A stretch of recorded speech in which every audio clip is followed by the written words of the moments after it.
I explained, like, I always have the thought of who was this movie for when I watch movies, and I've said it on this Yep. all the time. Like, who was Napoleon for? Who was the audience? Yeah. Yep. This movie, when I was driving home, I was like, was that like a kids movie? Was it like for like I would say it was like a female audience movie? No, not at all.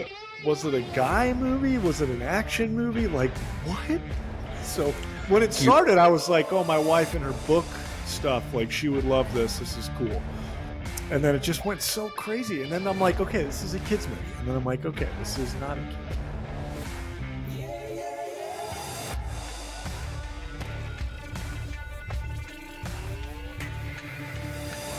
Whatever. Welcome back to the Movie Dads podcast. We're your hosts. I'm Howie. I'm Kyle. That's Kyle. We are back for episode number 35. The big premiere movie of the week. Spy action comedy. Argylle. Yeah. Yeah. Yeah. That's So the way to put it. that out too of like, how would I Describe this movie? I was just texting someone that was like, how was it? I was like, that's a great question. It was my response as well. It was a lot of things. It was a lot of things. It was a lot of feelings and a lot of thoughts. We'll get to that here in a minute. But if you're watching us on YouTube, please click that like and subscribe. Leave us a comment. Click that bell. Tell us what you like. Tell us what you don't like. If you're not watching us on YouTube, hopefully you're listening to us on one of the many podcast networks, such as Apple Podcasts, Spotify, Amazon Music, Google Podcasts, Podcast Index. You can also see some of our short clips and videos on social media at Movie Dads Pod on Instagram, Facebook, and TikTok. As always, we're one. What was it? Isn't there a new thing? So Google something. Yeah, so Google Podcasts is turning into YouTube Music. Oh, that's what Google owns YouTube, and so they're turning it into YouTube Music. Sorry. So that's, I don't know if that I don't think that's transition's happened yet. At least not in the file sharing format that we use. It still says Google Podcasts. So I'm assuming that's what it still is at this moment. So it'll still be Google Podcast, but it'll identify as YouTube TV. YouTube Music. YouTube Music. Okay. Yeah, YouTube Music. They got all that? I'm tracking. Loud and clear. Yeah. All right. Well, we're movie dads. We've got movie kids. So kind of this week, not a whole lot going on. Reagan's into show choir competition season. So she has that's typically Friday nights or Saturdays. So it's kind of like the junior highs are usually on Friday nights, and then the high schools are on Saturdays. So it's like one big competition that lasts 2 days. But some of them are just on Saturdays. It's a medley of sorts. I don't know any of the songs. It's not original music. I don't know. I'm assuming there's some kind of show tunes. I don't know, but it's a race car theme. So they're all in like pit crew suits. Nice. So there's like pit crew, and then there's like the racers. Reagan's a racer, so she's got like checker flag sleeves, but it's like a full. Cool. It's like a full suit, like zip up race suit. Nice. Yeah. The second you said that, I immediately thought of like Cars, the movie music, like the. It's not like the Lightning McQueen. But there's kids doing this with steering wheels, and Reagan holds up a flag, and there's all that, but. So usually it's like the good thing is when it's the 2-day thing, like the junior high kids go early Friday. So Reagan is the last two. She's gone like first. Oh, which is great because it's like get there, watch it, bye. See you later. Yeah. Yep. So it's like Des, let's go. So tonight it was dude's night because it's just me and him. They're still my wife and Reagan. They're still gone. Like awards are at like 10:30. It's just so stupid, but like it's kind of like dance, right? Like that shit goes on till midnight, in some cases. It goes on forever, and they'll do like multiple awards throughout the night. So yes, so it's dude's night. So Des and I went to Dragon's Lair Comics. Nice. And, I almost texted you this week and asked if you wanted to go. Yeah, we so were we went to on the same thought. Yeah, we went to Dragon's Lair, and then he got to pick dinner, so he picked Raising Cane's because chicken strips is life. And then we watched he saw for the very first time the original Jurassic Park. We watched that. Did it scare him, or did he think it was awesome? He was like this. Oh my god! Like a whole bunch of the movie, like the whole T-Rex scene, right? Like he was awesome. What's gonna happen? Like, is they gonna make it? You know, and then the part where like Tim's climbing down the fence, and then it starts coming on. He's like, "She's gonna kill that kid." You know, it was great. He liked it though. He's like, "Oh my gosh, we got to watch the second one." I'm like, "Hell yeah, let's go!" Dope. That's great. I haven't thought about Jurassic Park. We actually did. For whatever reason, Parker saw Lord of the Rings on as I was trying to scroll through HBO or Max, and he was like, "I want to watch that, Dad." And I'm like, "You're not ready for that. You're not going to understand it." He's like, "I want to watch it." So I'm like, "All right, let's put it on." And of course, he watched it for like the first 10 minutes. He didn't get. I literally like just fast forwarded it to some of like the fight scenes so he'd be more interested, but he's like, "One day, my son, we shall watch this movie together and you will ask questions." Love that. Did Reagan look at any of those records, or was she like, "This isn't my world, I don't care"? No, she totally did. So I don't know if you talked about I don't know if we talked about that after recording or during, but you had a box of old records that were your dad's that you brought over. She went through the entire box. She pulled out like the ones that interested her. It was a good stack. She listened to them all weekend. Like nice. Never came out of her room and just listened to them. And then I think it was like Tuesday, she comes up and she's got them and she's like, "I have finished these." And she hands them to me. I'm like, "All right." So that's awesome. Like, I'll let Kyle know. That's awesome. Yeah. Well, as I was going through them, I was like, "Oh, these might be like my mom's and my dad's," because there's like Barbra Streisand. My mom is a huge Barbra Streisand fan. I went through them. There's a lot of Barbra Streisand in there. Yeah, there's a shit ton of Barbra Streisand. And there's also a ton of like original musicals. Like I think Jesus Christ Superstar. Jesus Christ Superstar was in there. There was a couple others. There's some Christmas ones. The King and I was in there. Yeah, my mom fucking loves the Sound of Music. The original Broadway recording was on there. Yeah. Yeah. So, and in my head, I was like, well, Reagan does like show choir. She might be interested in some of these, or maybe one day she'd care about it. But anyways, I think there was more AC/DC in it originally, and there was Leonard Skinner in there because that's like our family band. And I think at some point I took them out of there somewhere else in my office because I was like, "Where's all the Skinner? Damn it, she's not going to be able to listen to Skinner." But there was a Led Zeppelin album in there. Yeah, there was two.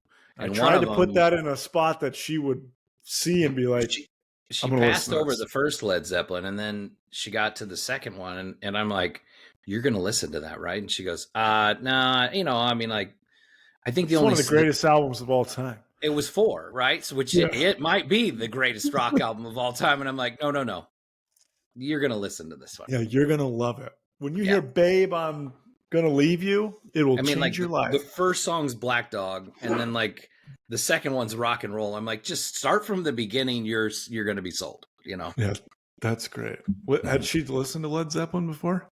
I mean, she'd heard Black Dog before. She didn't know the name of the song, but she'd heard it. And then obviously she knows "Stairway to Heaven." I would say "Stairway to Heaven" is usually, and that's on. I think that's on that song too. Nice, love that. That thing was heavy as shit. I almost died walking it one house over. So, that my wife was like, "Where the fuck are you going with those records?" Like, someone that's gonna listen to them. I'm gonna pass them to someone to listen to them for the meantime. This week for us, I mean, I feel like I never really think through what I'm going to talk about with like family stuff, but been a slow, quiet week. Cal, my youngest, by the way, his name is Cal after Kal-El, Superman. I don't know if I've talked about that on the pod before, but I think you did one of the early episodes. Okay. Well, for you new listeners, I've got 3 boys. They're all named after superheroes. Grayson, my oldest, as in Dick Grayson / Robin. Parker, my middle, as in obviously Peter Parker, Spider-Man. And then our newest addition, Kal, Kal, for Kal-El Superman. Kal is this close to walking. He's pretty much walking, but he hasn't figured out, like, he's doing the hold on right now. Like, I keep trying to like finagle my like fingers off, like, let go. And like, he's walking fine, like, without using any weight of grabbing anything, with the exception of like just having his hands wrapped around like my fingers. Right. But like the second that I just like squeeze them out, he like acts like his legs turn to spaghetti. Like, he immediately like goes right to crawling. He's like, I'm not going to do that with you holding me, or without you holding me. What are you doing, guy? Like, did your first two boys just take off one day? Yes. Grayson specifically, like, obviously it was my first child, so it was like a monumental moment. But like, we were in the kitchen, and he fucking randomly, he was like standing holding on. We've had this little like Batman walker cart that all of them have used. Cal's using it now. Grayson was holding on to it, standing outside of it. He like looked at me. This was back when we lived in a little house in Fremont. Looked over at Mom across the kitchen, stuck his hand straight in the air, and like waddled all the way across the kitchen to her. And both her and I just happened to be home and paying attention. It was great. So that's awesome. Yeah. So I've been trying to like really work with Kal of like, all right, bro, like, you're ready. Like, you're holding on to the couch. You're walking, you're skipping from couch to couch with this whole shuffle thing. Yeah. I show up to daycare to pick him up. He's holding on to the table and like walking around. He's ready. So, yeah, I've been trying. I'm like, at any moment he's going to take off. I got to tell you this, because I feel like this might work for you. So Reagan was like Grayson, just like one day was like, I'm going to go, and just went, right? Dez was like Kal. Like, Dez was like super, like, he was ready to go. You knew he was ready, but he wouldn't do it. Yeah. So I think I was there, and I was like recording this, but Abby and her mom sat on the floor in the living room, like 10 feet apart. And like one of them would like have him standing in between, like sitting on the floor, and like, go to Mom. And he just, and that was it. And then he just went, and it was like instant. Like, as soon as we tried it, it was like he was ready. It was crazy. Yes. I tried. Steph was at dance for most of the nights, but tonight that was what, like, I had her sit on the other, she was holding him sitting down on the other side of the room, and I just snagged and walked to the other side and was like, all right, we're doing this. Yep, exactly. And as we kept doing it, that was when I'm like, all right, you're walking, dude, you're walking. And then I let my hands go, and he's like, why would you do that to me, Dad? So anyways, you have forsaken me, Father. Yes. Betrayal. That's pretty much what it was. But yeah, nothing too crazy in the house, just school. We've been working a ton with Grayson on school right now, trying to get him up to speed with reading and spelling tests and things like that. So he's been getting better each week. We dropped the ball the last probably 2 months. Just my wife and I have been so busy, like, we weren't really hammering like fucking spelling test practice and stuff. And so we're back to doing that, and it's been helpful. So just doing a lot of that. We're not doing any sports right now. That's just, they weren't really interested in it at the time. Parker is talking a lot about wanting to do baseball again. So anyways, today was the first day that it was sunny outside, so like warm enough to venture outside, because it's been freezing for like the last 2 months, and then it's been like soggy and nasty outside. So I felt today walking outside, I felt like Gollum leaving the cave. Like, sunlight. Yeah. So anyways, but that's me. Good to hear. Show choir's going well. Why don't we jump into my most excited segment? This is the segment that gets me up in the morning. This is our 6 to midnight. This is whatever nerd thing has got us excited this week. So new trailers, new movie news, maybe video games, maybe new comic books, whatever that might be. I know you've got some stuff to talk about. I was just going to go over like a trailer roundup. There was a couple trailers that dropped. I think you might be a little bit more excited about one of them. We got a trailer for the new Roadhouse movie. Roadhouse. Roadhouse. I always think of Peter Griffin now when I hear that. So Roadhouse. Yes. So it's Jake Gyllenhaal as basically like a ex UFC fighter, and then Conor McGregor, who is an ex or current UFC fighter. I mean, it's been 3 years, so he's had 14 comebacks in 5 he's years on in ice. between all of them. Yeah, but he is arguably the most famous MMA fighter of all time. So I would say so.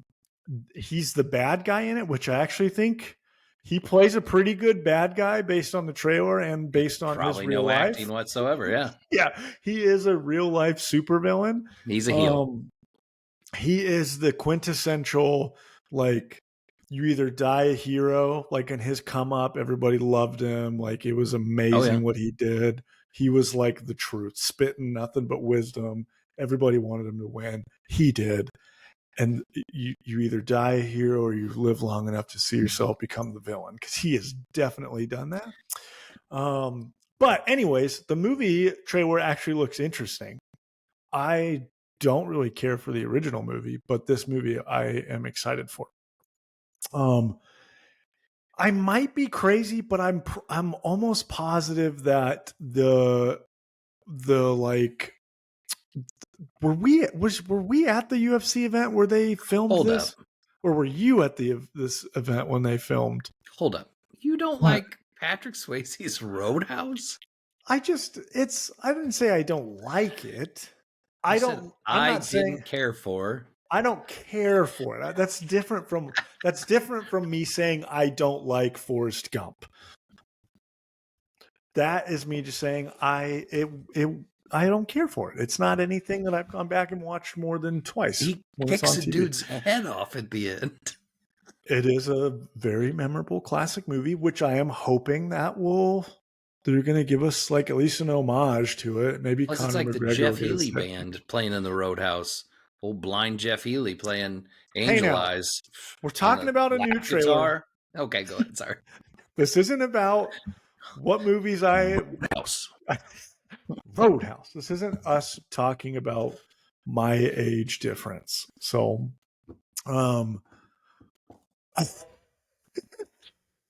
anywho, the trailer looks great.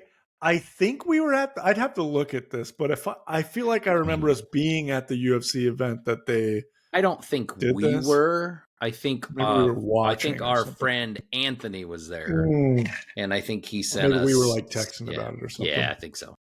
Okay, everything's been a blur the last couple of years with the events that we've gone to. So I understand that.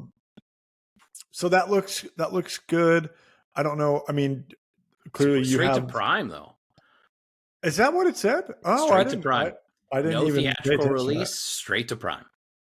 And like I can't remember if it was Gyllenhaal himself or if it was the director, because it's actually it's directed by I gotta look that up. But like when it was announced that Prime was the one that like had bought it, they were like, "Well, that sucks because I want to."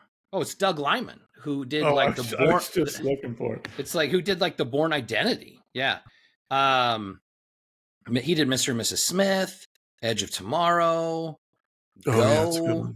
Yeah, I mean, Jumper.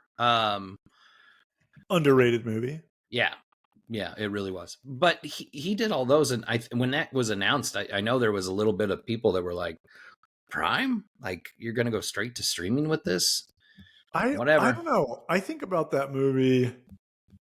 You saying that, to me, I'm like, I think there'll be more buzz about like, oh, that new Roadhouse movie with Conor McGregor but like more people will watch it if it's straight to streaming, as opposed to like, let's all go see that Jake Gyllenhaal Conor McGregor movie in theaters. Does that make sense? I don't know, but don't you think UFC fanboy, and McGregor's got a ton of fanboys, don't you think they'd all shell out ticket money to go see it? I think so. I mean, he's the biggest pay-per-view draw the UFC's ever seen. I mean, like if you look at like the top 5 pay-per-views, isn't he on like 3 or 4 of them? Yeah. Ever? I mean, most of them. What? He's a draw. Are they doing like a? To be fair, he is the only reason why I'm interested in watching that movie. So, yeah, same. Like I don't give a shit that they made a sequel or remake a Roadhouse. I don't care. Yeah. You could call it something else entirely. It doesn't matter. Yeah. What? Gosh, did they say if they were doing like a limited theater release, or they're Straight to like, Prime. no? Straight to Wow. Prime. All right. Yeah. Straight to Prime. Fuck off, guys. Well, maybe that'll be their new thing. Prime's new. I mean, it's not like Prime loses money on anything, so. We got another trailer for Ghostbusters, which I feel like this one, it's Ghostbusters Frozen Empire. Frozen Empire. Mm-hmm. This trailer got me more excited for the movie than the other one that had come out. Like the teaser that came out, Yeah, this one gives a little bit more of a vibe of like just the characters and what it looks like. And I saw there was some throwback ghosts that popped up, like Slimers in the trailer. Yeah, the librarian. Slimers in the trailer. So I think it looks good. This trailer got me more excited for it than the other one did. So I think it'll be I agree. fun. Plus, you see more of the old guys. Like, it looks like they're going to be in the movie more. It looks like Dan Aykroyd's part of the central story. And Ernie Hudson's obviously like the one that funds everything. And then the trailer starts off with William Atherton's character, who was like, the thorn in the side in the original Walter Peck. Yeah. That gets him shut down and releases all the ghosts. But he's playing the same character, which is cool. That dude hasn't been in movies in 25 years, sequel. right? It's like a true sequel. This feels more like a sequel to Ghostbusters 1 and 2 than Afterlife did, right? Yeah, I agree. And I think, Afterlife was like a test the waters, and it's like Frozen Empires, we're doing a straight up sequel now. And I think that's why I'm more jonesed for it, because that's what it looks like. Yeah. Yeah. And I think what I had said, like my biggest, not reservations, but like what I wanted to see more of was more of just Ghostbusters ghost busting. Yeah. And I think just seeing them back in New York, back with like the same hub house, firehouse. Thing, like I'm about it. So that looks great. There was another one, the new Henry Cavill movie, something Gentleman. It's a mouthful, man. I keep wanting to say A League of Extraordinary Gentlemen, but that is not. Oh, that's right. Hold. I have Cavill. The Ministry of Ungentlemanly Warfare. Yes. It's basically Henry Cavill is like, it's supposed to be like loosely based on like the first like special operations mission that's been done. Basically Henry Cavill is brought in to recruit a band of crazy soldiers to go Nazi hunting, essentially, is what I gathered from like a special ops mission. Yeah. And he looks unhinged in the trailer a little bit, like he's sticking his tongue out and going wild. Like machine gun behind him, like I'm here for that, Cavill. Like, I think that's going to be great for him. It looks fun. Looks like he's probably more involved in that movie than another Henry Cavill movie that we're going to talk about today. So I thought the trailer made it look good. Yeah, the trailer looks fun. And we got Alan Ritchson in it shooting a bow and arrow at Nazis. Which looks cool as shit. Yes, and he is huge right now. He's like his star is going up. And then Henry Golding's in it too. Snake Eyes, he was Snake Eyes. So sorry, there was some feedback coming in, so I was like, was that me? Or so he was in it, but he's barely in the trailer. Like Henry Golding's barely in the trailer, which I thought was odd because I'm pretty sure he was like second billing on money wise. And then like Carrie Elwes is like the commander that puts it in go, but then it's it's a Guy Ritchie movie, so it's going to be fun.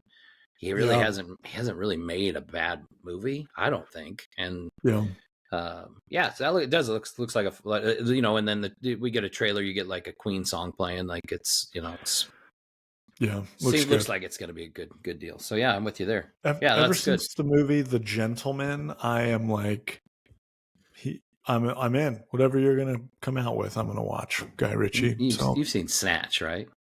Yeah. I think that's his. See, I think Snatch is his best movie. I love that freaking movie. love it. It's a great movie. Yeah. I think the reason why I liked The Gentleman so much was I had no expectations going in. I didn't know anything about it.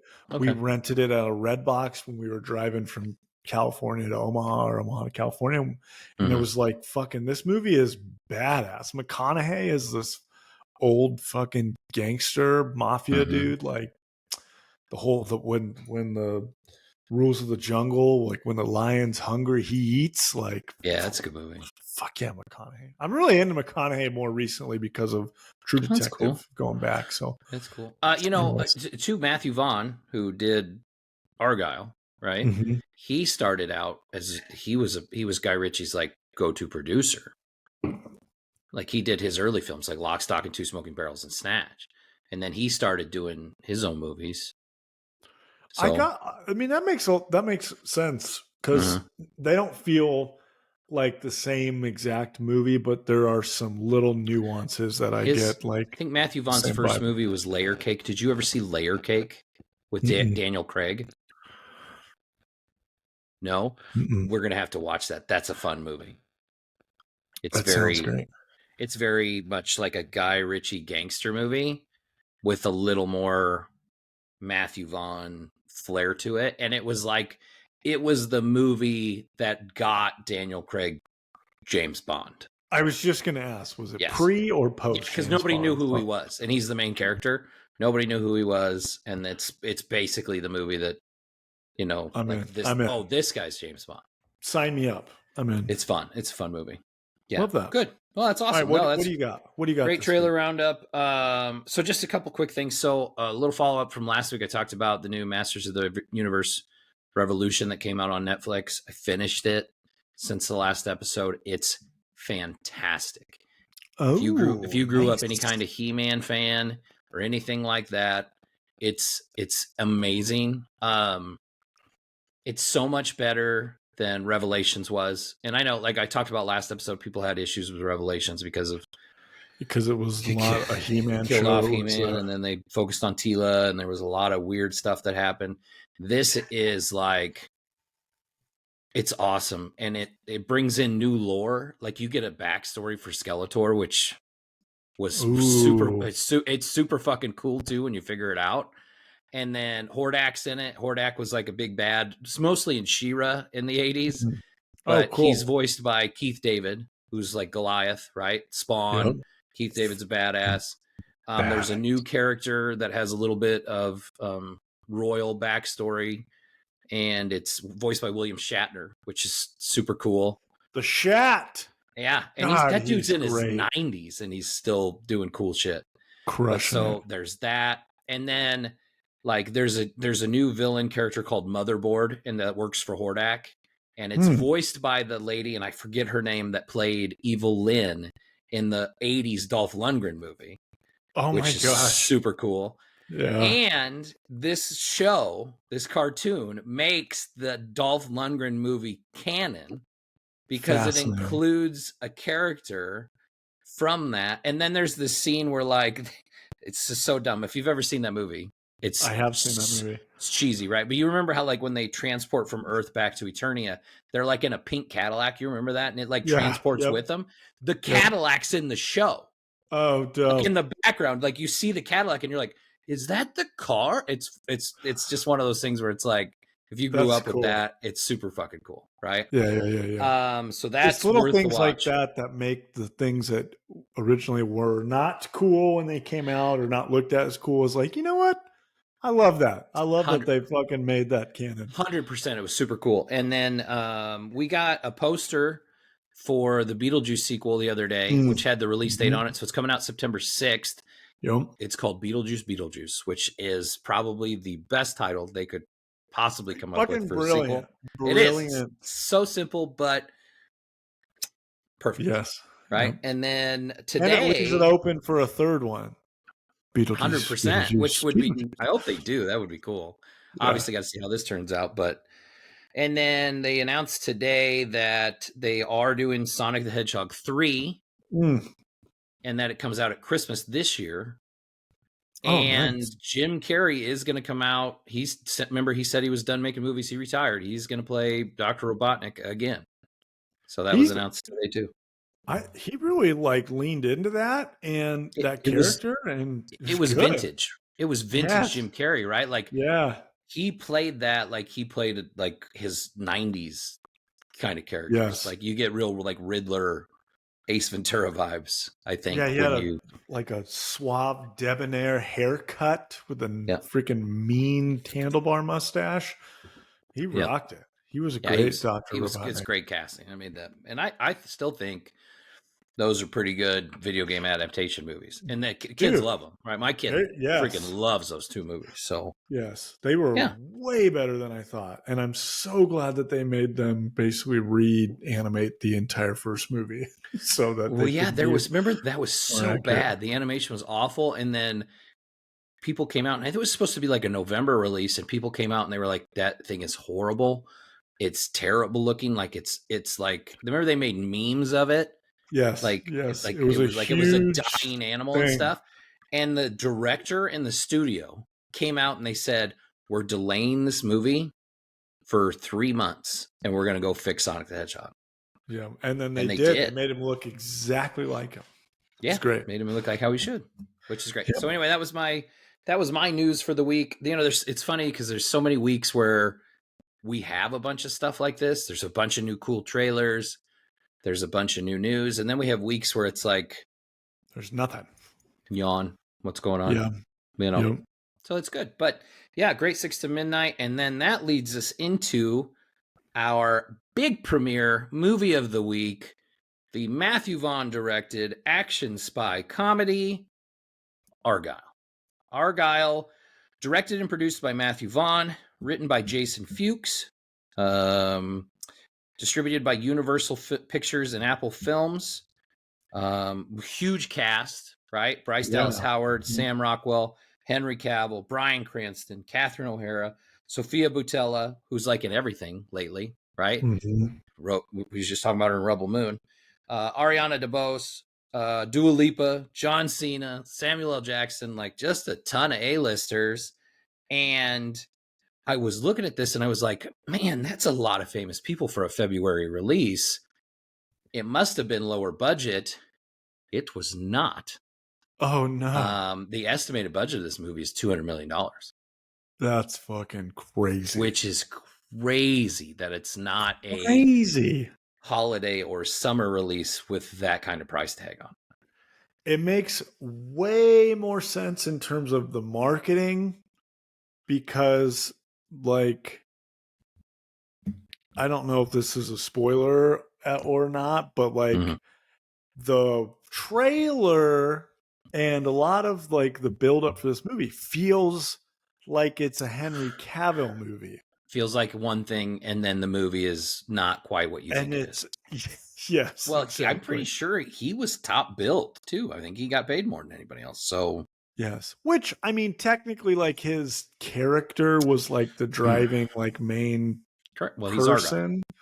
Yeah, he is Argylle, right. And I did think it was cool, like how they set up the like book lore and like that. This is like a huge book series. My wife is like a fucking super book nerd. Mm-hmm. And so same. Like we have been my wife will go through literally books fucking this thick, like in a day. Like she'll read 4 to 5 of these a week. It's fucking crazy. So we've been really talking about books the last couple of weeks. We're building her a fucking library in her office. And so this movie just looks like perfect because it's literally like about a author of like this like fucking super famous secret agent. Real quick before we get too far into it though, I do want to say like because it is a new movie that came out this week, we're going to give our initial thoughts on the film, spoiler free, and then we'll give a spoiler warning. So if you don't want to hear any of the like, you know, details of the movie, you can skip ahead to the end. Before that, we'll give a recommendation whether we think you should see it in theaters or not. Anyway, carry on. Oh, I liked that. And I think that was in the trailers too. So like they talked about like that, she is like writing Argylle as this super famous secret agent. So right, the trailer plays it out as like she's writing real world events that happened. Like these people are real, these things that are happening are real, and it's like what makes sense. So the trailer, I'm not going to say it like catfishes you into thinking it's one thing, because you really don't know, right? Like there's a cat. That is the word. That is the word I used with someone today about it. But you don't know if it's like, you don't know, what's this cat have to do with anything? Because this cat's on the posters, this cat's in the trailer. Is this cat important, right? And then you know from the trailer, like Henry Cavill and John Cena are the book characters. Mm-hmm. So you don't know what that means to their real life counterparts, which obviously you find out when you're watching the movie. Yeah. So that's surprising. I will say this. It does have the Matthew Vaughn style, if you will. If you've seen like Kingsman, right? Like you get that vibe, right? It's very colorful. It's very flashy. It's very fast paced. The music interacts with scenes. Like he's always been one to use like songs, like classic rock or those kind of things to interact with different action set pieces and things like the chase scenes and things like that, which he does in this movie just as well. I mean, we can get into spoilers here pretty quick, but like basic premise is like Bryce Dallas Howard. You get the vibe from the trailer and the promotional material. She's kind of the bridge between the literary and the real world in this, right? Because she's the author, right? She's the one writing all this. So you got to figure out why, and it kind of unfolds. You see Sam Rockwell's kind of the real world spy, if you will, right? Because he's like meets her on the train, says he's in espionage, and then you see all these famous people are in it. You don't know a lick about this movie or what it's about. Yes, you don't. Doesn't give anything away. So the trailer does leave that very open ended. You just see things happen in the trailer. You just don't know where they connect, yes, and who the characters are and things like that. And you see Henry Cavill has like this fucking giant flat top, like high and tight, like it's 1980s horrible haircut in the trailer. You said he looked like Colonel Guile, which he literally looks like Colonel Guile. His fucking hair goes out, and it, like there was a ton of stuff online of people being like, how dare you spend this much money to get Henry Cavill in your movie and then you ruin him by putting this haircut on him? Like there was like Reddit stories and all this stuff of like they like movie totally ruins Henry Cavill. Like it was just this haircut really threw people off, and watching it threw me off too. It does take you away from it because he's like wearing this like green velour suit. I don't know. It's a goofy ass suit anyway. Bespoke dress coat. And he's wearing this hair. Fucking goofy ass. It takes you a little away from it because it is weird as hell. But anyway, I think we should get to the spoilers and just get that part over with because there's so many twists and turns in this movie. You just kind of got to get them out of the way. Yeah. Initial recommendation: no. Don't go see it in the theater. I was going to say that too. Just wait. It's worth a streaming rental on Prime when it's $4.99 or something like. Yeah, that's what I'll say.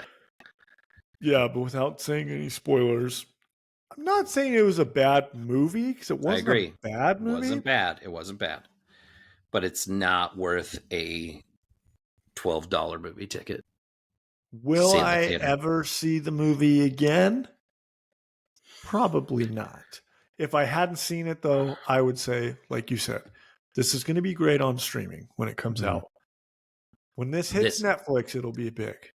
This is one of those movies that like has so many twisty things happen along the way that I think I would watch it again, knowing what I know now, to see if the movie's different. I will tell you, I'm going to give you this as an example. The first time I saw, and these two movies aren't really that similar at all, but the first time I ever saw Unbreakable with Bruce Willis and Samuel L. Jackson, hated that movie. I was like, this is nothing like I thought it was. It's stupid. I can't stand it. Right. But then I went back and rewatched it, knowing everything I knew then. And it's a very good movie. It really is when you know what it is. So I'm I want to see this again, knowing what I know now, and if it plays out differently. I don't know if it will. But when you said that, I immediately thought of a movie myself that was the same thing. And then I realized it's also an M. Night Shyamalan movie. It must be his MO. Well, it is. But what shit? The Village? Is it The Village? Oh, yeah. Well, she's in that. Village. Bryce Dallas Howard. And she's in also Lady in the Water. Lady in the Water, which we were texting about too. Like The Village was just like that. Like I thought it was going to be a scary monster movie. It was not. I thought it was horrible.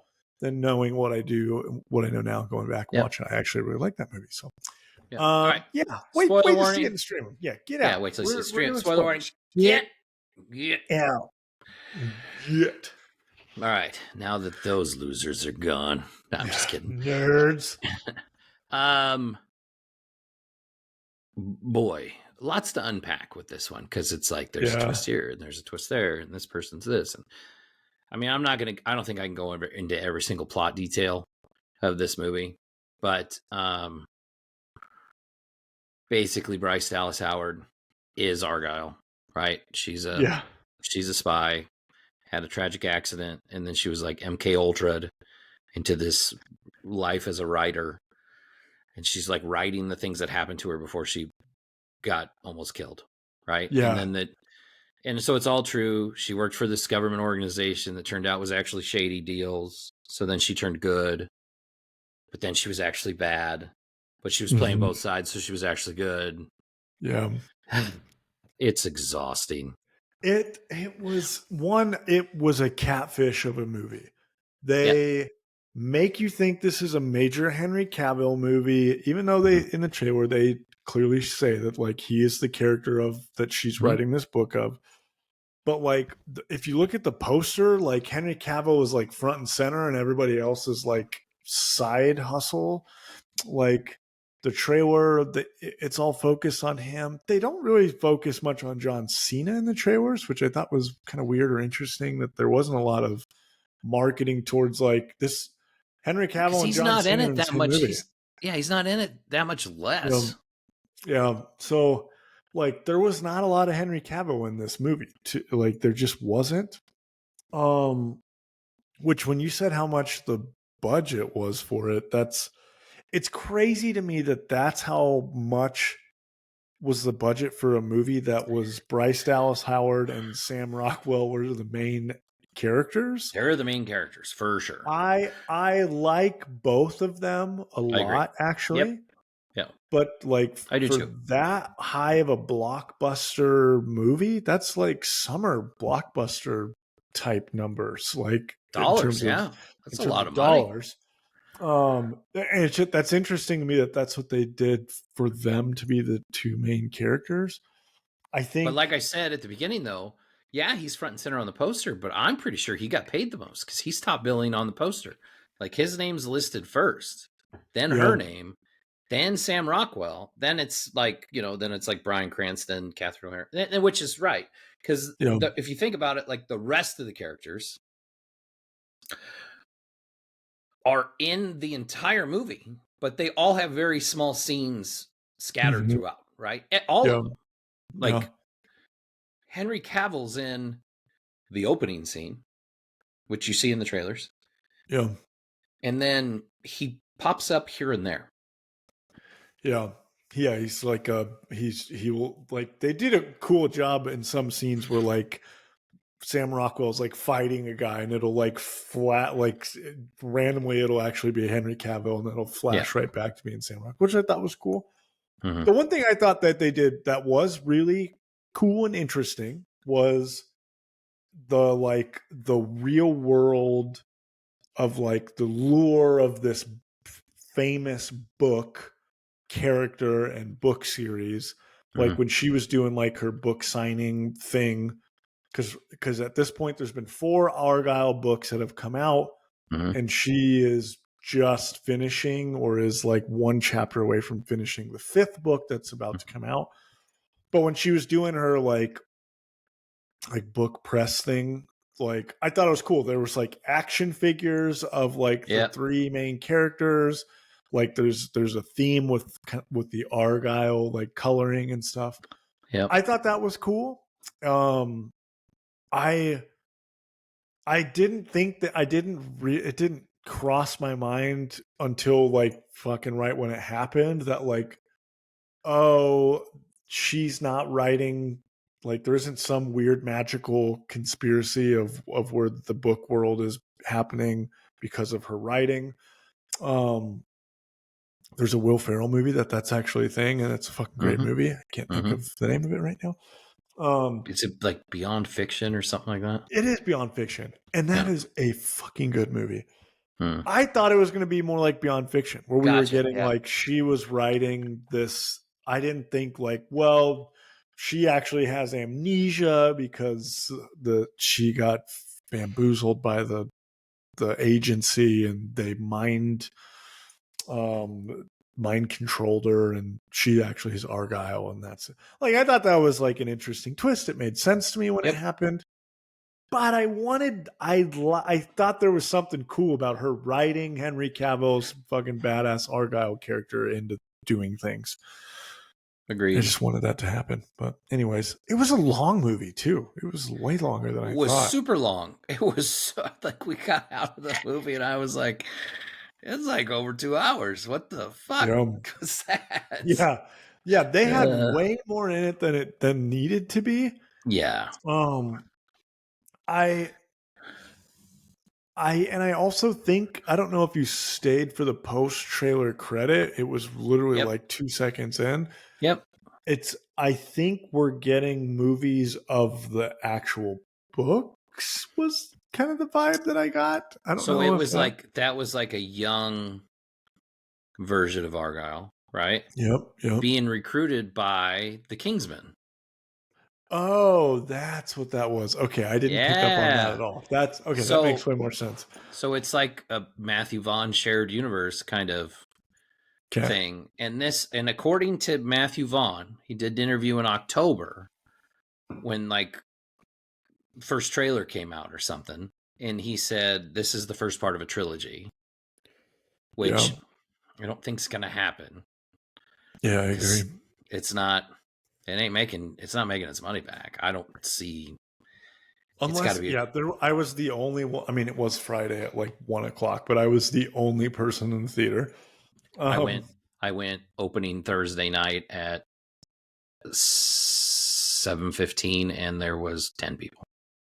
Yeah, I think maybe if they were to continue doing the movie, and they leaned into Henry Cavill being the actual lead, and if you made a fucking spy movie, hello, Man from U.N.C.L.E. What did you think of him showing up at the end, eastbound and down? So I was going to ask that too. So like, I don't think that was connected in any way.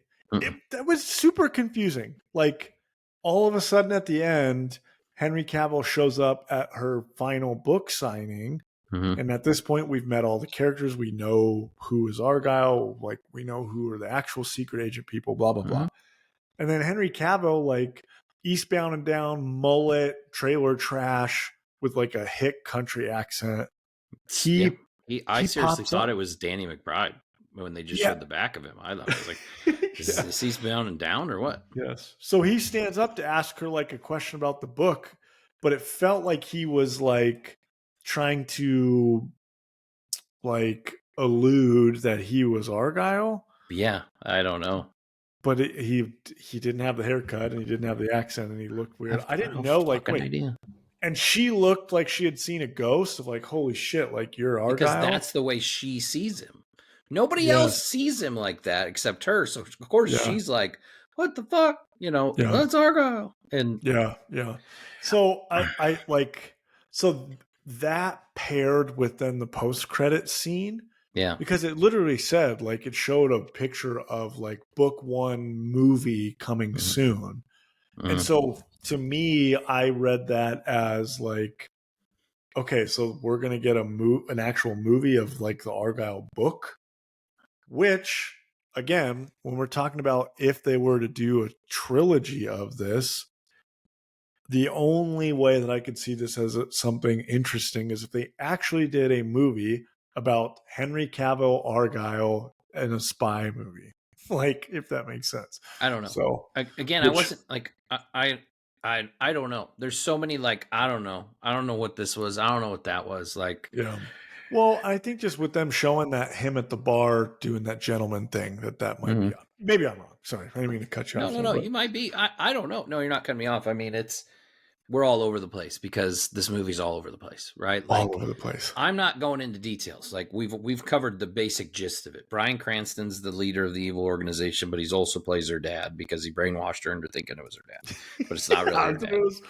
When that twist happened, I was like, okay, so he's the dad? Yeah, I know, okay, right? So like he walks in and you're like, huh? Yeah, I didn't get it either. And then they explain it, right? And then there's Alfie the cat. And Alfie the cat is her cat. But Alfie's also the deputy director of the CIA, who's played by Samuel L. Jackson. So there's Alfie the cat and there's Samuel L. Jackson, Alfie. And like, huh? And but I'm not confused. I know what happened and I get all that. It's just there's so much. And then, you know, her and Sam Rockwell, which like I said, I like them both. I like them both a lot. I like Sam Rockwell doing the action scenes in this. I thought they were badass. I thought they were cool, right? When she finally gets her memory back and all that, like her action scenes were good too. I don't dislike Bryce Dallas Howard. It felt a little awkward. I don't know. I had a hard time buying it. Yeah. I had a hard time buying it, but at the same time, like, maybe that's because she's so like, I'm scared of everything at the beginning. And then, you know, and then all of a sudden she's the world's most dangerous weapon. She's the Winter Soldier. All of a sudden, she literally gets activated with a music box, and I'm like, oh, it's the Winter Soldier. That cool. Is the Winter Soldier. And when she fucking pulls out the two knives, when the whole fucking room fills with oil, and she looks at fucking Sam Rockwell and goes, "Was the ice skating stories real though?" And he said, everything except the accident. And she fucking busts out two knives and stomps on her shoes. And then all of a sudden is fucking figure skating. That's when I was like, what the fuck is going on in this movie? She says, Mama's got to work. And she's like going around and like slicing all these guys up with knives. Okay, I'll say this. So Matthew Vaughn's got this very unique style, right? We already kind of talked about that. I don't have a problem with it whatsoever, but the one thing that I thought Kingsman did well that this movie failed to do was like Kingsman was violent as hell. Like that was an R-rated adult movie with like people getting their heads and shit chopped off. And like, you remember that dude like gets cutting down the middle right at the beginning. Sophia Boutella again gets cut in half right at the beginning. Like this, I think this movie needed that. Yeah. That's a good point. It needed the violence, I think, because that adds something to it and it takes it away from the cartooniness of the action scenes. Okay, so that was what when I got in the car and I was driving home and I was thinking, like, how would I explain, like, I always have the thought of who was this movie for when I watch movies, and I've said it on this all the time. Like, who was Napoleon for? Who was the audience? Yeah, yep. This movie, when I was driving home, I was like, was that like a kids movie? Was it like for like I wouldn't say it was like a female audience movie. No, not at all. Was it a guy movie? Was it an action movie? Like what? So when it started, I was like, oh, my wife and her book stuff, like she would love this. This is cool. And then it just went so crazy. And then I'm like, okay, this is a kids movie. And then I'm like, okay, this is not a kids movie. I'm gonna pull a Jodie Foster right here and say, what's the question? Because I think you just asked the right one, right? Like, who's this movie for? Is it for me and you? I don't think so. Is it for a 15-year-old taking his girlfriend on a date? Because that's the vibe I get. Because there's something for her and there's something for him, but it's not R-rated. You know, like that's all I can think of is like, you're dead on. That's the right question. Who is this movie for? Because it doesn't fit the right audience. Yeah, it's because like, in my head going into the movie, I was thinking like we were getting a more of like a funnier, less Man from U.N.C.L.E. and more the Kingsman like kind of like funny, kind of out there, like weird villain characters, but also still kind of serious. But then at some point it felt like it was a romantic comedy. And then at some point it felt like it was like a kids action movie. Yeah. So it was all of those things are correct. Yes, like I don't think it really had an identity, and because of that, it's like there was a lot of things in the stew, but none of the things went together. I don't know. It wasn't a bad movie. Sounds right. No, it's not a bad movie, but it could have been so much better. Yeah, yep. And if the cast wouldn't have done like a good job, it could have been a lot worse too. Because like Catherine O'Hara and Bryan Cranston is like this evil doctor and the head of this evil organization. Like they're so super villainy. Yeah, it's like it's hilarious, right? And because they're so over the top, Samuel L. Jackson's Samuel L. Jackson, but he's in the movie for 10 minutes, right? That's it. And the book characters are obviously super cheesy because they're part of a schlock spy novel, right? Like, so I get all that. It's all goofy. But then that goofiness really starts bleeding over into the real world at the end. Like in that scene on like in the base, like it's not as it's not as goofy until then, right? And then it's like just full on camp at that moment. I don't know what this movie was trying to be. I don't know who the audience is. It's not a bad movie. There's twists, there's turns, there's surprises. Like I don't know, man.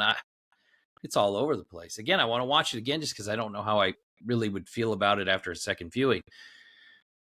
I don't want to talk about this movie forever. And I'm like I said, we're not going to go into all the details. I will say this. Like I like Matthew Vaughn movies. Like I said, I like Layer Cake. I like X-Men First Class. I like Kingsman. I like all those movies that he's done. I think he has a really good track record. This one's a little out there. He didn't write it, but it's a little out there. It has his style to it, but it's a little off. I like the cast a lot. I thought they did a good job with the material they were given. And I don't think this would have had any draw without Henry Cavill being Argylle.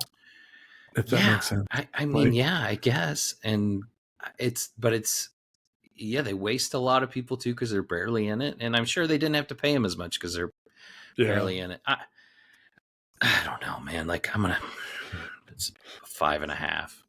I was going to say, I'm giving it a 5 out of 10. Yeah. I hate to do that to a Cavill movie and a John Cena movie because I fucking love John Cena. Yeah, I like both guys. I like everybody. I love Mac. I love Sam Rockwell. I actually freaking love Bryce Dallas Howard. I do too. Especially once she got into the directing world and has directed Star Wars. Like, I like her a lot. I do too. It was weird because I felt like she has gotten out of the acting side. Like ever since she kind of jumped into being a director, I don't think she's doing as much. Right. Yeah. Like acting isn't a thing. So it was like weird to see her like in a starring role again out of nowhere. It was like, oh, okay, cool. Like, she could do it and she's great, but 100%. It was weird. Anyways, 5 out of 10 for me. Wait till it comes out on streaming. Watch it on Netflix. Watch it on whatever streaming it's on, and then let it sit for a day, and then maybe watch it again and see if it's better. Because that's what I'm going to do when it comes out on streaming. Because I'm not going to pay for another ticket. So, anyway, I think if this came out like The Glass Onion or something on Netflix, it probably would have been bigger. But because it was a big theatrical release, it's going to be like, what? But it's also an early February release, which is like. I'll say this, 2 things.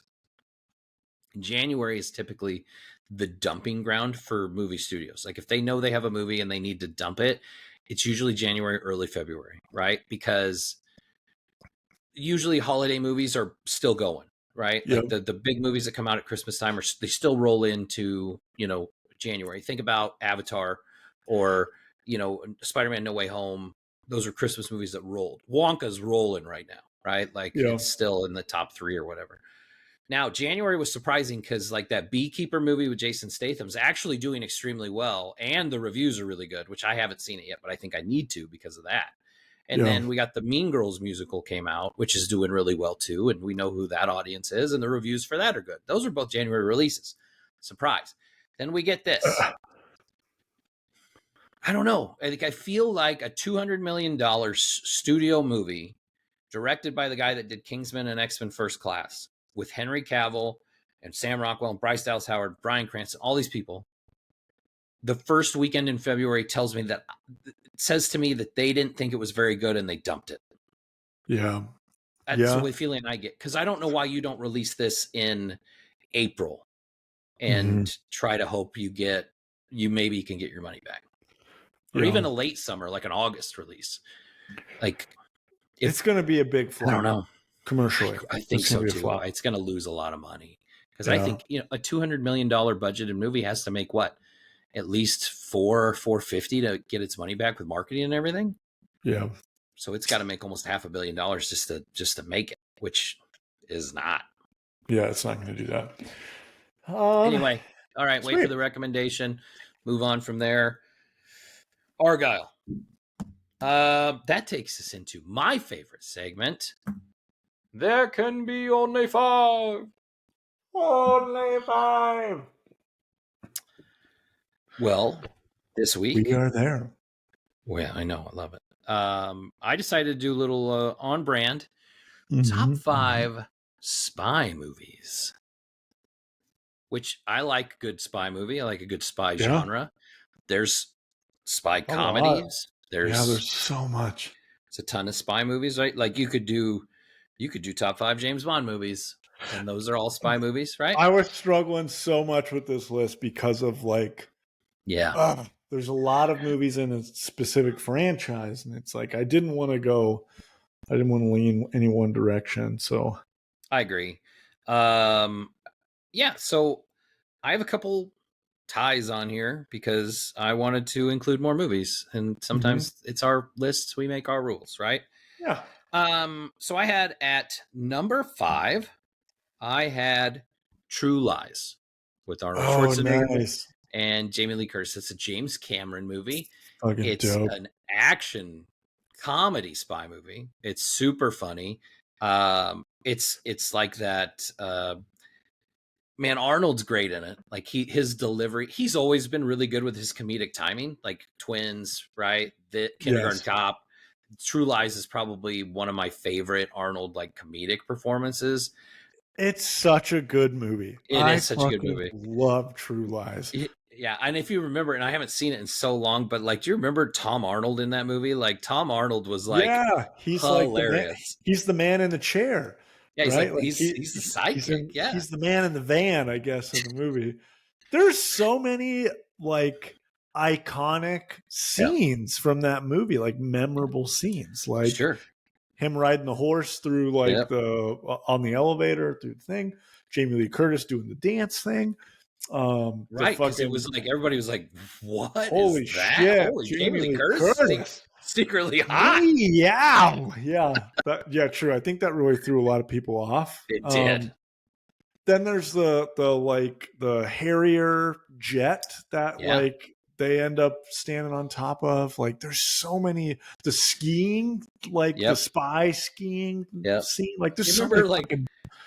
Bill Paxton's character, he's like the sleazeball, trying to con Jamie Lee Curtis, thinking he's the spy. I haven't seen that movie in so long. I know, it's such a good movie too, but Arnold's got him on the edge of the cliff and he pees his pants, and it's hilarious. Yes. Oh my God. Yeah. And Arnold later, they do the truth serum, interrogation. That's a fucking good movie. Love James Cameron slings that gold, I tell you what. But anyway, True Lies. So then I also had at number 5, tied with True Lies, I had Kingsman, the original Kingsman. Oh. I'm a huge fan of that movie. I love that movie. I watch it all the time. It gave us Taron Egerton. It was his first real big role. Yeah. Which he's gone on to do other things like Rocket Man or the Eddie the Eagle. I don't know if you saw that or not, but he's done those movies.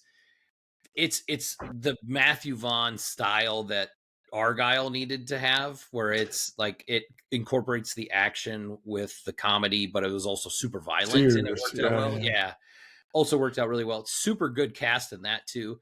You get Colin Firth, who's like, Mr. Gentleman, freaking King's Speech, Pride and Prejudice, like, and he's a badass spy, and it just he's like Alfred Pennyworth if he was a fucking in his bingo. old And it's days. like, and Samuel L. Jackson's the villain, and he's just the weirdest character with that super big lisp, and he's so weird. It is so weird, but it's so off brand for Samuel L. Jackson, right? But it's crazy to. It's very Bond villain. Like they went hard in the paint with giving him. But the church scene is one of the best action scenes I've ever seen. Crazy. To Freebird too. Like that scene rocks. Yeah. So anyway, I had that tied at number 5, Kingsman. At number 4, I have a Henry Cavill movie. I have Mission Impossible Fallout. I felt like I needed to include a Mission Impossible movie on this list for best spy movie, and I felt like Fallout is the best Mission Impossible movie. And they're close. I think we talked about that before with the entire franchise, like, especially after 2, right? Like 3 and Ghost Protocol and Fallout, and they're all super close in quality, right? Yeah. But I think Fallout's the best one. I think Henry brings a lot to the franchise too, as like, as his partner in the movie, and then he turns out to be the villain, but like you get the arm cocking thing and all that, and that's and then it leads in. It's a great spy movie. Tom Cruise. What a memorable Henry Cavill's what a memorable thing that turned into something so small that turned into so popular. His mustache ended up being famous too for Justice League. Yeah. Fuck, what a fucking screw up of killing him off. Obviously, do what you got to do to make the movie good, but fucking keep that. I thought when it was like this new Mission Impossible is coming out, they showed the trailer. He does the fucking arm cock in the fucking trailer.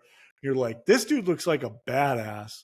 I thought, okay, this means Henry Cavill is now going to take over. That's what I thought. The Mission Impossible franchise. Or they're going to spin it off for that. Yeah, or they're going to like spin it off, and he's going to be like another agent that they're going to do shit about. And or turn him into like the super evil villain, the new like nemesis of like the bad guy version of Ethan. Yeah, he's like the Blofeld for James Bond, right? Like the overarching leader of Spectre. Yes. I'm with you. No, 100%. They fucked that up though. Still a great movie, but Mission Impossible Fallout I had at number 4. Great movie. And number 3 I had Munich. Have you ever seen Munich? Yes. Which is that's where they're like getting revenge for the Olympic assassinations. Yes, and it's a Steven Spielberg movie, and the cast is terrific, and it's led by Eric Bana, and they like basically are finding all the people responsible for the Olympic bombing and taking them out. And it's a powerful movie because of what it meant to those people, and like tracking all these killers down. And it's also like it's a tough watch too, because these are people that like have a hard time carrying out these assassinations, basically these revenge assassinations. And anyway, it's fantastic movie. It's I think it's one of Spielberg's like most underrated, even though I know it was nominated for like Best Picture at the Oscars. I think it flies under the radar compared to some of his other work, when I don't think it should, because I think it's comparable. Nobody talks about that, and nobody talks about Munich, movies. And it needs to be up there with some of his others. Maybe it's not Schindler's List, and maybe it's not Jaws, but it needs to be in conversations about some of his great work for sure. Yeah. So Munich's awesome. I think powerful is a great word for that movie. Yeah, it is hard to watch them like they like you're watching them lose their humanity and doing what should be and is deservedly so, and handing out this like justice, but they also it's like they're good people that are no longer good because of it. So anyways. Right. Yeah, so that one I had at number 3. At number 2, I got another tie, but you'll see why. It makes sense. Casino Royale and Skyfall I have tied at number 2, because I didn't feel like I could have one and not the other on the list. Because to me, these are not only the James Bond films of like our generation, but these I think are also the best James Bond films. And I don't have a problem saying that, because I think their quality is better than some of the quality of the older movies. I'm not saying like Goldfinger or Dr. No or some of those aren't classic spy movies, but I feel like these are better action pieces. I mean, Sean Connery is a tremendous James Bond. I feel like Skyfall pulled Daniel Craig ahead when it came out. And I know that's it's controversial for a lot of people because I still feel like Sean Connery's great as James Bond and he's the original James Bond, but the quality of movies is fantastic. And they're both, Skyfall to me should have been in a conversation for awards. That movie's that good. Mm-hmm. They're tremendous. They have high stakes, and the characters are tremendous. And they did great job with villains. Christoph Waltz's Blofeld is awesome. I mean, they had great villains in all of them, in all of his movies. Think about this. Think about the villains Daniel Craig's James Bond had. Yeah, he had Mads Mikkelsen. He had Javier Bardem. Bardem. Right? He had Rami Malek in the last one. And then he's got Christoph Waltz's Blofeld, who's the super villain overseeing all of it, which is, man, that's wild. Those are great movies. And then at number one, and I had to have this on my list somewhere, and I ended up putting it at number one. I don't even know if you've ever heard of this movie, but when I was growing up, as a teenager and in my 20s, and I watched this movie all the time, Sneakers with Robert Redford. Have you ever seen this movie? It's tremendous. It's a spy comedy, but it's not super comedic. It's just a great movie. So Robert Redford basically leads a team of spies.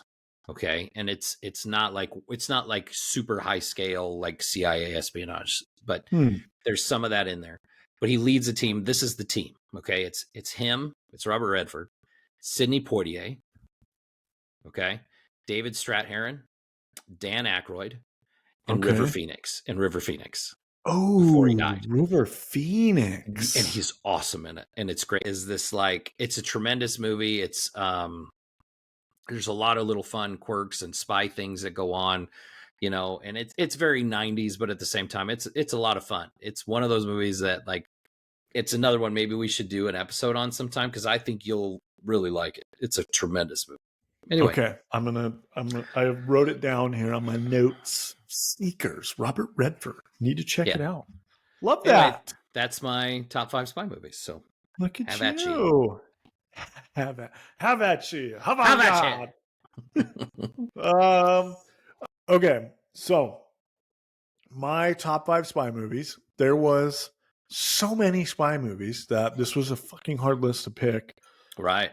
It very easily, in my opinion, could have been top 5 spy franchises, and it probably would have helped loop in a lot of these, but I feel like individual movies, to get their due, I'm about it. So I did have a shit ton of honorable mentions. Mission Impossible 3, primarily because Philip Seymour Hoffman is fucking awesome as a villain in Mission Impossible. And then Mission Impossible Fallout, because of Henry Cavill's character. I fucking love that movie. I think it's the best out of all of the Mission Impossibles, but in terms of best spy movie, we'll get to that.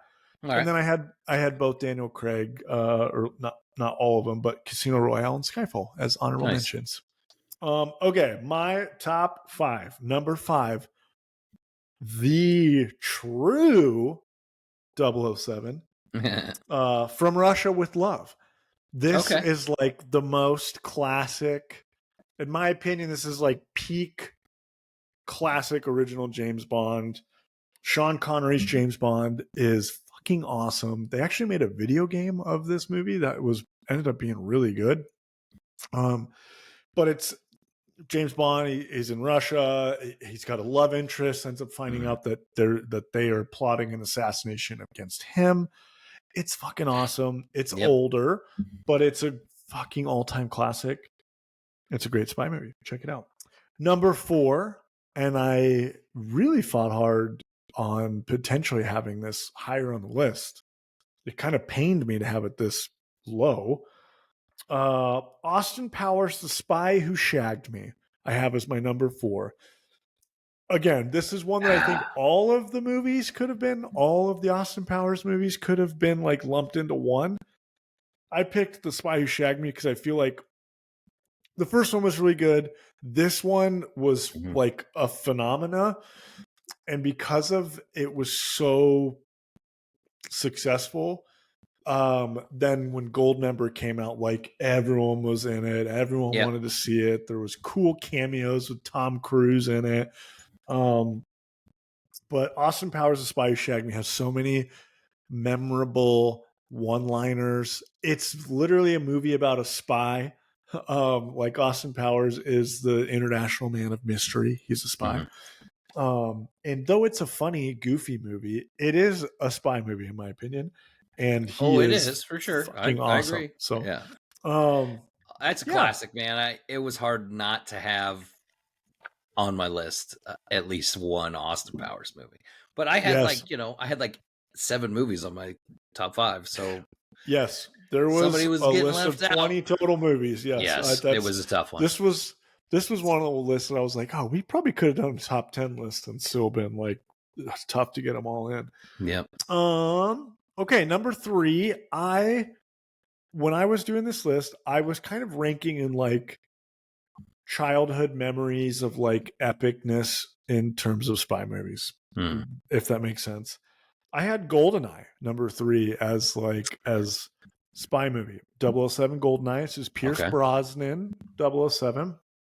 Maybe I went with this more because of like its companion piece of GoldenEye, the video game. But the movie has like the one of, if not the most iconic like opening scenes to a movie, especially a spy movie, when he like sneaks into the military bad guy base and he fucking like bungee jumps off this dam. It's like one of the coolest fucking scenes ever. That movie itself, just overall, is fucking great. His partner ends up being like a double crossing agent, bad guy towards the end, and it's a fucking awesome movie. The end location is this big giant satellite dish. Like it's a fucking cool movie. It is. I haven't seen it in a while, but I have that as my number 3, GoldenEye. My number 2, which I don't think this is the best movie in the franchise, but I do think this is the best spy movie. I have Mission Impossible 1. I would agree with what you just said. I think straight up spy stuff, the first one's the most spy-y. Yeah. So like every Mission Impossible movie, like they one up a crazy action scene and like just this huge epic set piece. Fucking Tom Cruise hanging out of airplanes, off of buildings, off of cliffs. This movie was way more subtle in terms of like action. I mean, technically he hangs off of a speeding train at the end, but like there's way more spy stuff going on. Obviously there's another super iconic scene when he's trying to get the data from the computer and he's fucking hanging from the ceiling and like the sweat falls off his glasses and he catches it with his hand. Like what an iconic spy movie scene. Oh, for sure. And even like other parts of the movie while that was going on, like when the girl, like she's got her pen and she like squirts the diarrhea stuff into his coffee and she does that little finger swipe of the like chip or something on his shoulder. Like there's a ton of like disguises in the movie, like where all of a sudden Tom Cruise pulls his mask off and it's a different person. This message will self-destruct in a certain blah, blah, blah. Like it's a great fucking spy movie. There's the iconic. What were you gonna say? Are you gonna talk about the video game that went with that movie? There was an infamous N64 game that came out that is famously bad. It's awful, horrible, and it's fucking hard. It is. I think I have it. We should play it. I wouldn't get 5 minutes into that because I'd be so frustrated with how horrible it looks and how terrible it plays. Rage quit.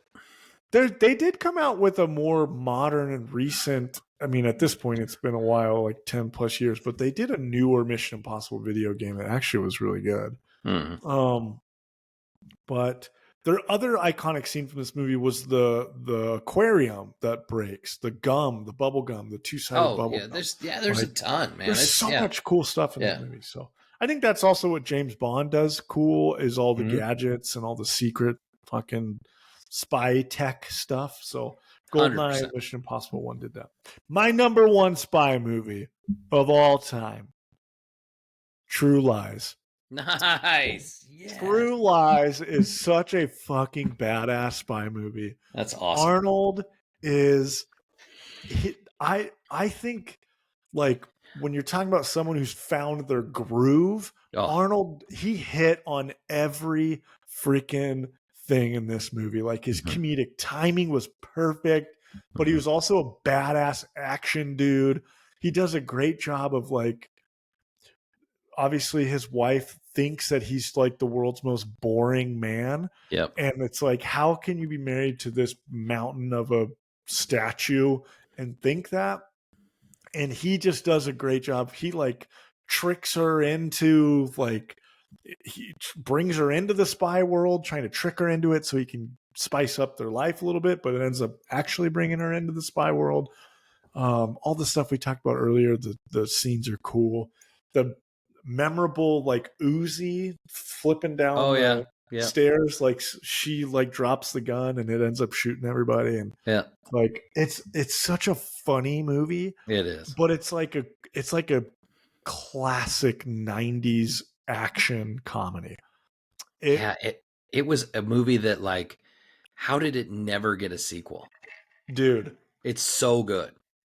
It's so good, and no one really talks about it. Like, True Lies is not really like on Arnold's like top movie list, but it is one of his best movies. It's so freaking good. That's a movie that should be watched more, like rewatched more than it gets watched. Like, you know what year that movie came out? Probably like 95 or 94. 94. Oh, fuck. We were just talking. Oh, no way. No way. Forrest Gump, fucking Pulp Fiction, and Shawshank Redemption, and True Lies. And The Lion King. And I sent you a list on, like, that might be the world's greatest year of movies ever. Dude, what a bunch of heavyweights. Oh my God. Did I send that to you on, like, I did. I sent it to you. You I didn't look at Messenger. It. I felt like you were just trying to annoy me. I feel like, so our discussion last week that started with Forrest Gump and my beef with Forrest Gump being the best movie that year, right? Like, the thing was that movie, that year, 94 was so stacked with movies, right? Like, we just talked about a handful of them. And, like, I think on, like, when you look at Rotten Tomatoes, and again, Rotten Tomatoes don't mean shit. I get that. But, like, when you take the aggregate score, like, Forrest Gump is like 62. Wild. I mean, because it's crazy. Like, all right, I'm just going to list a few of these just because, but, like, okay. Heavenly Creatures. Speed came out that year. Quiz Show was nominated for Best Picture. That was an awesome movie. We said The Lion King, right? Yeah. Little Women, that one came out. Pulp Fiction, we talked about. Ed Wood came out that year. Shawshank. Clerks came out that year, which is crazy because obviously everything that Kevin Smith did after that. The Crow. God, there's so many movies. Clear and Present Danger. The Mask. Oh, fucking, how did they fit all these at the theater? The Client, Wes Craven's New Nightmare came out that year. The Professional. Oh, wow. The Santa Claus. What a year. What a year for all-time classics. It's Talk wild. about first ballot Hall of Famers. Like, The Paper. Have you ever seen The Paper with Michael Keaton? Oh, tremendous movie. One of Ron Howard's best movies. Underrated. Is that like a newspaper movie? Yeah, it's about a newspaper, and it's fantastic. Yeah, it's crazy when you see all the. Yeah, but anyway, like ranking wise in Rotten Tomatoes, Forrest Gump was 62. It's wild. True Lies Like should be up there. It's so True fucking Lies good. is like right next to Forrest Gump on Maverick. Did you ever see Maverick with Mel Gibson? Yeah, fucking That came out in 94. car. Dumb and Dumber was 94. Bro, what? There Yeah, are so many movies from that year that are yeah. literally like daily one-liner quoted. The amount of movies from that year. That's Legends of the Fall. crazy. Did you ever see that with Brad Pitt? Yeah. Yep. Oh my Yep. Yep. gosh. Stargate came out that year. Oh my God. Natural Born 94. Killers came out that year. It's crazy. I mean, like now Yep. we're just getting into the bad movie. Little Giants came out that year. Wyatt Earp. Did you just say bad movies and then say the word Little Giants? Let me rephrase that. I'm Little talking Giants was about fucking awesome. no, it's a fucking tremendous movie. I'm talking about the Rotten Tomato score.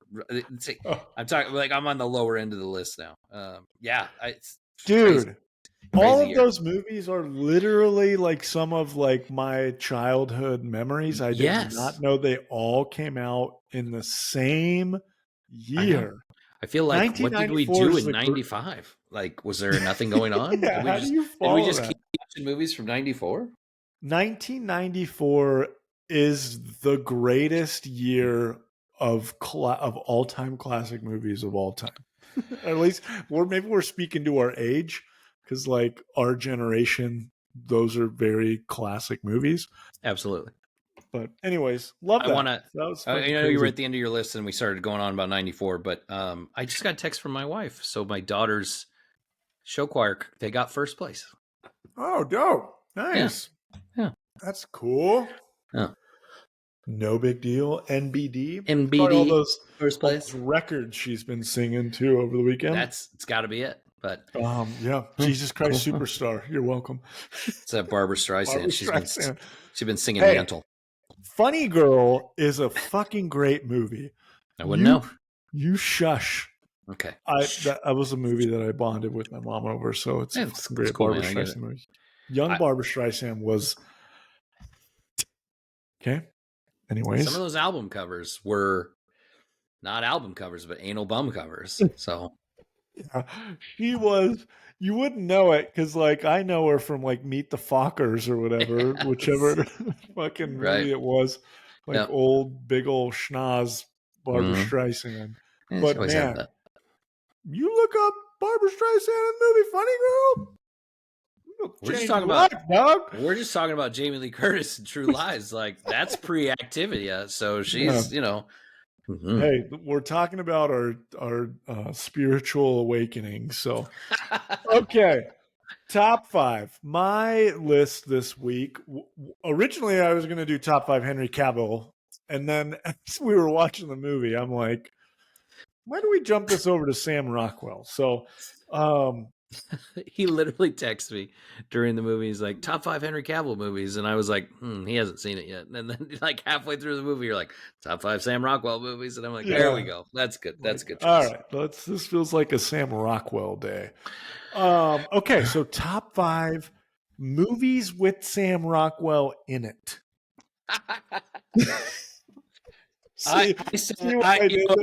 The way I worded it was my top 5 favorite movies Sam Rockwell starred in. Oh, so you had starred in. I just had top 5 movies with Sam Rockwell in it. Okay, no, that's fair. That's fair. So you already know where this is going. Is it? Did you put it at number 1? No, I didn't. Okay. But I was originally going to have it as an honorable mention. But as an honorable mention, as I was going to be like, well, this is an honorable mention because he's not a very large character in it. But then, as I was trying to find my number 5, I was like, you know what? Like, I'm doing it. I'm putting it on the list. So, okay, my number 5, regular or menthol. That's exactly what I was going to say. My number 5. Of all-time Sam Rockwell movies, the original 1990 Teenage Mutant Ninja Turtles. And the reason why I was going to say it was because he's in it for technically 3 scenes, but his line is so iconic and so memorable for me that like I distinctly remember him from the movie because of this.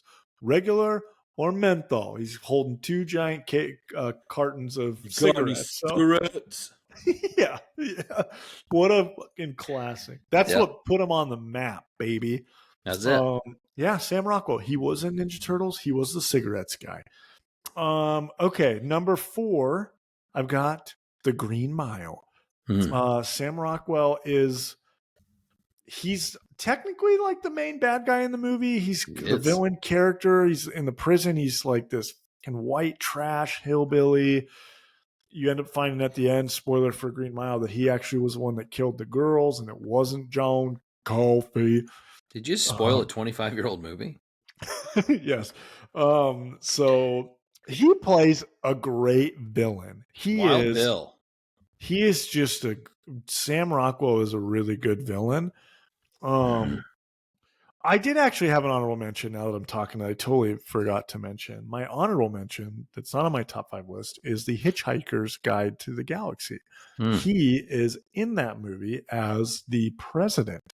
So I don't know if you've ever seen that movie, but I saw it when it first came out. It's been a long time. I don't think I've seen it again. But it's an acquired taste, but I actually like that movie a lot. He is in it. So, but anyways, that was my honorable mention. Green Mile, number 4. Number 3, and I think people who know Sam Rockwell movies will argue that this should be much higher, but this is where I put it on my list because I like the other 2 better. Number 3, 3 Billboards Outside Ebbing, Missouri. Yeah. It's most people rank this as his best movie ever. Like, obviously, Oscars, this was a really big movie. He plays the bad guy in it as like a super racist. He's not really the bad guy, but he's like the kind of being the hero, kind of, doesn't he? Yeah, But through the movie, he's like this dickhead, racist, like small town cop who gives like the main character the most shit throughout the movie. But that's one of those movies that, like, when I saw it hit the list of like this was going to be looked at for Best Picture, I was like, what movie is that? I don't have any interest in it. And then I watched it and I was like, that was a fucking good movie. It is a great movie. So I have that at number 3. Number 2, which could easily be number 1 for me, I've got Galaxy Quest. Because you know that any chance I get to talk about Galaxy Quest, I'm going to do it. He plays, Sam Rockwell plays guy number 2 in this movie. And he's like a throwaway, like, side character in the Star Trek universe that's in Galaxy Quest. And he has some of the funniest fucking lines in this movie. Like, there's oftentimes he's like crying and complaining like about stuff, and then he ends up being like a super fucking hero in the movie. So he is so fucking good in Galaxy Quest. That movie deserves to be watched once a year. But yeah, guy number 2, fucking great. And then number 1, this is head and shoulders, in my opinion, his best movie. I don't know or don't think this movie won any awards, and I saw on Rotten Tomatoes it didn't have it just had kind of like, it was okay scores. I think it was like a limited theatrical release too. I don't think it was more like it was, I don't think it found any kind of audience until it came out like on Blu-ray and DVD. I can see it that very much. I don't remember it ever being in theaters. I don't remember seeing it until I saw it one day, like streaming or something, and I watched it. I don't remember how I stumbled on it either, but Sam Rockwell's greatest movie is Moon. I won't give spoilers for it, even though I know it's an older movie, but it is very much a movie that if you know, like, the spoilers, it will not be interesting. It won't be as good. There's a great fucking twist in it. He is a one-man worker on a moon, like, science lab / like resource company. Like, he basically, his role is they send one person up to work this automated, like, mineral gathering lab for a certain amount of years. And then after their years are up, they head back to Earth. And it's a great sci-fi movie. It's so good. It's actually really powerful. He is he's so good in this movie without giving it away. Just his acting in this movie is incredible. It like starts off very like mundane and normal, and then slowly kind of tumbles into despair and like confusion and like despair, I think is the perfect word. But it's so good. It's one of those movies kind of like Lady in the Water that I recommend to people all the time because I know nobody has seen it. And if I ever can actually trick someone into watching it, they end up fucking loving it. So but yeah, Moon, number 1 Sam Rockwell movie ever made. As of now. I like your list. I have 4 out of the 5 that you have. So this will go fast, right? Honorable mention, Teenage Mutant Ninja Turtles, just because I had to have it on my list because of all the things that you said. Yep. At number 5, no slight to this movie, I went more based on his performance. At number 5, I had Galaxy Quest. All the things you said. I love that movie. I think it's tremendous. Like, of the list of these movies, which one's my favorite? It would be more towards the top. Yeah. But again, his performance has kind of changed the scope of this one. Yep. Number 4, the only one that you don't have on your list. At number 4, I had Vice, which is the Christian Bale, where he plays, God, who's he play? Dick Cheney, right? Yeah. Mm-hmm. Yep. And Sam Rockwell's not in the movie a lot, but it's he plays George W. Bush, and he's tremendous as George W. Bush. Like that scene where they're like in his backyard and they're talking about who should be his vice president nominee, and it's awesome. Sam Rockwell, I watched that scene a million times because he is just fantastic in that role. Great. Yep. He nailed it. So that I had Vice at number 4. At number 3, I had The Green Mile. For all the reasons you said. His character as Wild Bill is despicable. Obviously, he ends up being the villain in that movie. Kind of. I mean, he's the reason, like you said, John Coffey's in prison. Maybe I see Percy's probably more of the villain of the story in the movie, but he's tremendous in that was Wild Bill. Like in that, I think that was probably the role that kind of got Sam Rockwell more into mainstream is that one, right? Because I think that was the one that kind of pushed him forward. And then I had Moon at number 2. Okay. For all of the things that you said. Again, anybody that can act in a movie where they basically are the only character for the majority of the movie, and the movie is that good, they are tremendous in it. I feel like he was underrated in that role. I was looking at some of the awards the movie was nominated for. He wasn't nominated for near as much, which I don't think is fair. Yeah. Anyway. I agree. Moon at number 2. And then number 1, I had 3 Billboards Outside of Ebbing, Missouri at number 1. The role he won an Academy Award for, the role he is just engrossed in. He's so, I hate to say it, he's so natural as this like shit racist, awful human being. Yeah. That like and you said he's kind of like the bad guy, but at the same time, he kind of gets this little bit of redemption, sort of. It's tough, and it's because it's like the whole movie you dislike his character, and then he kind of has this moment where you're like, oh, surprising, and it's a tremendous movie though. I'm a big fan of what Martin McDonagh does. We've talked about Banshees of Inisherin before. We talked about In Bruges before. Tremendous stories that are very dramatic, but then they contain, very comedic moments that, it's kind of the laugh when you cry kind of stuff. But yeah, Sam Rockwell's tremendous in that. I think it's a great movie, and I think he's fantastic and deserved to win an award for it. And he did. Yeah. So that's what I had. I think maybe that's why that movie was so good, was because it portrays exactly how the real world is, and that there are horrible people that can do good things That sometimes. movie is and there are good people that can do horrible with, things. So, and that movie's stacked with amazing performances. Frances McDormand won an Oscar for it too. She's yep. won three of those things for good reason. She's tremendous. But even Woody Harrelson's not in the movie a ton. His character was awesome in it. It's all around a tremendous film, well deserved. But yeah, the actors in that really kind of make that movie shine. Yeah. So. All right. Anyway, that's the best Sam Rockwell movies. Probably not a person anybody thought we would do a top 5 of, but no. But he's got a good top 5. That's a good top 5. When I looked at his list of total movies, I was like, fucking shit, Sam. He's been in a lot of movies. He has been in a lot of movies. And then like I think about some of his other ones that we didn't talk about. Like Matchstick Men with Nicolas Cage is a really good movie. Yeah.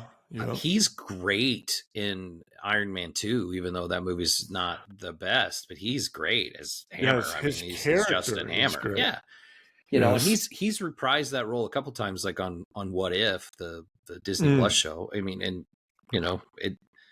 He's just such a natural dickhead bad guy. Yes, and he's got that real punchable face, so it helps. Yes. But yeah, no, he's a likable character because he kind of comes across as a schlub, but then he does such a good job of being like you said, just a That's like exactly how it explained him in Argylle today. He's just like such a likable schlub. He's a schlub. Him and Paul Giamatti should make a movie and just call it Schlubs. I would fucking watch that. I would Paul do likable Giamatti schlubs. and Sam Rockwell. And then they fight at the end. Oh God. I don't if Paul Giamatti is athletic in it as he is in the movie we just watched, he will not win. He will not win that fight. So, yeah, well, that takes us to the end of episode 35 of the Movie Dads podcast. If you're watching us on YouTube, please click the like and subscribe. Click that bell. Leave a comment. Tell us what you like. Tell us what you don't like. If you're not watching us on YouTube, you can find us on Spotify, Apple Podcasts, Amazon Music, Google Podcasts, Podcast Index. You can see some of our short clips and videos on social media at Movie Dads Pod on Instagram, Facebook, TikTok. We will be back for it's finally happening. Episode 36. I can't believe you haven't seen it. The Road to El Dorado. We're finally doing it. We said we were going to save it. Like we've been talking about that movie since like episode 3. That I needed to see Road to El Dorado. We're finally going to do it next week. Yeah. Episode 36. I might be on location in Las Vegas. We'll see. What's going on in Las Vegas? Super Bowl. Oh, barf. I went to the last 2. I saw that there were probably go to this one. I saw the tickets were crazy. They're crazy high compared to last year. They are crazy high. They were Christian McCaffrey's mom. I mean, they were talking about buying a box, but the box was like millions of dollars for a suite. That's crazy. Yeah, the price of one ticket to the Super Bowl right now is how much it would take to take like a family of 4 on a trip somewhere. Barf. So hard pass. Well, I hope a lot of people you would do it if it was your team. You would do it if it was your team. Jags. It wouldn't. We're not banging the world's fucking biggest pop star, so the tickets would be way cheaper if it was the Jags. So when that happens, I will sell my car. I think they'd be way cheaper if it was not in Vegas. Yeah, I think there's a lot of factors into this one game. That is why it's so fucking expensive. So last year was the cheapest Super Bowl ever, ticket wise, like in recent years, because it was 2 teams that had played it in the last 5 years, which is typically when people don't go because they've already gone. Right. So now we're getting a straight up rematch from 4 years ago, right? Or 5 years ago. Who wants to go to that other than like diehards, right? I mean, and Niner fans who want to see their team win this time. Yeah, but at the same time, I feel like California teams, I always still feel like they have terrible fan bases, like the LA teams do.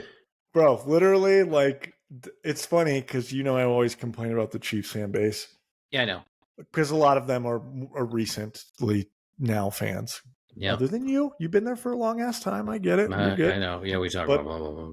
But all of the friends that are in our friend group have not. They are very recent fans. So, yeah, right. Anyways, but they act like they've been there forever, and they say "we" a lot, and that just drives me fucking crazy.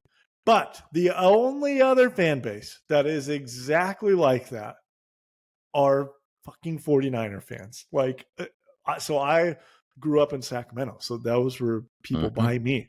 So like, they got good for a little bit again with Kaepernick, and like all of a sudden, everyone in Sacramento was all of a sudden a Niner fan, and they never even talked about them for years because they were in the dredges. And then all of a sudden they got good, and everyone's a Niner fan. And now they say fucking bang bang Niner gang all the time, and I want to lose my mind.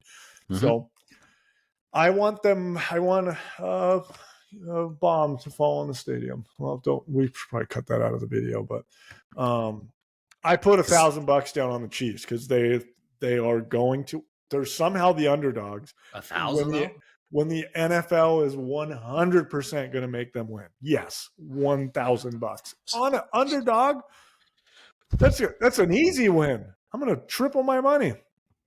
And then you can go to the Super Bowl. Then you can buy a ticket to the Super Bowl. Yeah, when the Jags go in 45 years, when my kids go, because I won't be here. All right. Thanks for listening. Thanks for watching. We'll see you next week. Bye. Go Chiefs.